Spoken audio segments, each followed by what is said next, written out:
ನನ್ನ ಒಂದೇ ವಿನಂತಿ ಮಾನ್ಯ ಸದಸ್ಯರುಗಳಲ್ಲಿ, ಈ ವಿಚಾರ ರಾಜಕೀಯ ತಿರುವನ್ನು ತಗೋಬಾರ್ದು, ಜೊತೆಗೆ ಧಾರ್ಮಿಕ ತಿರುವನ್ನು ಕೂಡ ತಗೋಬಾರ್ದು. ನಾವು ಸರ್ಕಾರ ನಾವು ಯಾವುದೇ ಒತ್ತಡಕ್ಕೆ ಮಣಿದು SITಯನ್ನು ನಾವು ಮಾಡಿಲ್ಲ. Let me make it very clear. Sir, Dinesh Gundu Rao ಅವರು ಹೇಳಿದಾರಲ್ಲ ಸರ್, ಅಧಿಕೃತವಾಗಿ ಒಬ್ಬ ಗೃಹ ಸಚಿವನಾಗಿ ಹೇಳ್ತಾ ಇದ್ದೇನೆ, ನಾವು ಯಾವುದೇ ಒತ್ತಡಕ್ಕೆ ನಾವು ಮಣಿದಿಲ್ಲ, ಮಣಿಯೋದು ಇಲ್ಲ.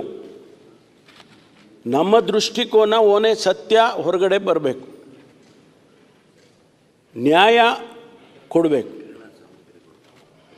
ಧರ್ಮಸ್ಥಳದ ವಿಚಾರದಲ್ಲಿ ನಮಗೆಲ್ಲ ಅಪಾರವಾದ ಗೌರವ ಇದೆ, ಭಕ್ತಿ ಇದೆ. ನಾನು ಅನೇಕ ಸಂದರ್ಭದಲ್ಲಿ ಭೇಟಿ ಕೊಟ್ಟಿದ್ದೇನೆ. ನಾನು ಅಬ್ದುಲ್ ಕಲಾಂ ಅವ್ರನ್ನ ಕರ್ಕೊಂಡು ಹೋಗಿದ್ದೆ ಅಲ್ಲಿಗೆ. ಅವರು ರಾಷ್ಟ್ರಪತಿಗಳಾಗಿದ್ದಂಥ ಸಂದರ್ಭದಲ್ಲಿ I was the minister in waiting to take him to Dharmasthala. ಅಲ್ಲಿನ ಸಂದರ್ಭದಲ್ಲಿ ಅವರು